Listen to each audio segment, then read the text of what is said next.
Si vous vouliez empêcher l'Afrique de devenir une superpuissance, vous n'auriez pas besoin d'inventer une nouvelle stratégie. Le plan a déjà été écrit, testé et perfectionné au fil des siècles. Vous commenceriez par vous assurer que l'Afrique ne s'unisse jamais. Le moyen le plus simple de le faire est de maintenir les gens divisés selon des lignes ethniques, tribales et religieuses. S'ils commencent à travailler ensemble, rappelez-leur les griefs passés. Ravivez les vieilles blessures, financez les mouvements séparatistes, maintenez les différends frontaliers non résolus. Assurez-vous qu'à chaque fois qu'ils font un pas en avant, ils en font deux en arrière parce qu'ils sont trop occupés à se battre entre eux. Vous installeriez des dirigeants qui servent des intérêts étrangers, pas leur peuple.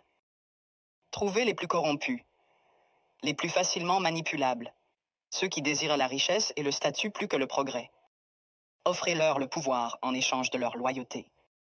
Si un leader émerge qui se soucie réellement de l'Afrique, débarrassez-vous de lui. Assassinez-les si nécessaire.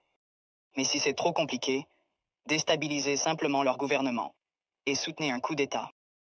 S'ils parlent de nationaliser les ressources, faites-en un exemple. S'ils essaient d'unir l'Afrique, éliminez-les avant que l'idée ne se propage.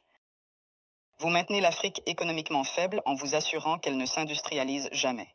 Laissez-les exporter des matières premières, mais ne les laissez jamais les transformer eux-mêmes.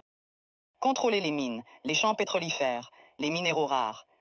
Gardez-les à vendre à bas prix et à acheter cher. Si un pays essaie de se libérer et de construire ses propres industries, sabotez-le. Imposez des sanctions, déstabilisez sa monnaie. Financez l'opposition locale, faites s'effondrer son économie. Si cela ne fonctionne pas, orchestrez une guerre civile. Les gens ne peuvent pas construire quand ils sont trop occupés à essayer de survivre. Vous vous assureriez que leur système éducatif produit des travailleurs, pas des innovateurs. Enseignez-leur une histoire qui glorifie leurs oppresseurs. Faites-leur croire que leurs cultures sont primitives, que leurs ancêtres étaient des sauvages, que leur avenir dépend de l'approbation étrangère. Entraînez-les à mémoriser, pas à penser de manière critique. Gardez leurs meilleurs et plus brillants à la recherche d'opportunités à l'étranger. Faites-leur rêver de quitter l'Afrique plutôt que de la réparer. Offrez des bourses qui emmènent leurs esprits les plus brillants vers l'Occident et ne les encouragez jamais à revenir. Laissez le continent continuer à former des médecins et des ingénieurs seulement pour qu'ils aillent enrichir d'autres nations. Vous contrôleriez leurs récits. Possédez leurs médias, contrôlez leurs histoires, dictez leur image au monde. Faites-leur croire qu'ils sont corrompus, sans espoir, éternellement en crise. Inondez leurs écrans de pornographie de la pauvreté et de zones de guerre. Montrez-leur des publicités caritatives qui leur font croire qu'ils sont impuissants, sans l'aide étrangère. Minimisez leur réussite. Transformez leur victoire en incidents isolés. Si un pays africain développe une innovation révolutionnaire, attribuez le mérite à un investisseur étranger. Si un dirigeant africain met en œuvre une politique réussie, présentez-la comme une anomalie plutôt qu'une preuve de compétence.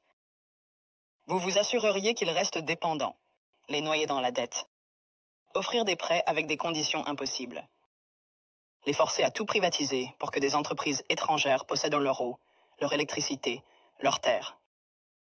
Lorsqu'ils luttent, leur donner juste assez d'aide pour les maintenir en vie, mais jamais assez pour les rendre autonomes.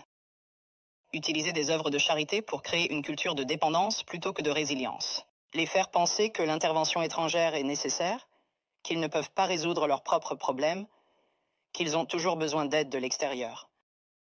Vous supprimeriez leurs forces militaires. Maintenir leurs armées faibles, leurs industries de défense inexistantes. Leur vendre des armes pour qu'ils se battent entre eux, mais ne jamais les laisser développer une technologie militaire de pointe. Si un pays essaie de construire un système de défense solide, l'accuser d'être une menace pour la stabilité. S'assurer qu'ils aient toujours besoin de casques bleus étrangers, de bases militaires étrangères, de conseillers étrangers contrôlant leur sécurité. Les garder vulnérables à l'invasion, aux coups d'État et à l'ingérence étrangère. La formule est simple.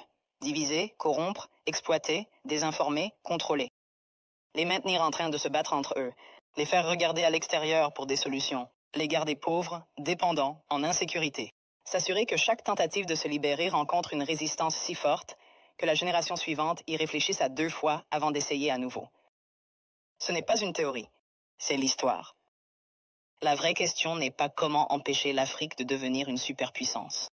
C'est comment l'Afrique peut briser le cycle, malgré tous les efforts pour la maintenir à terre.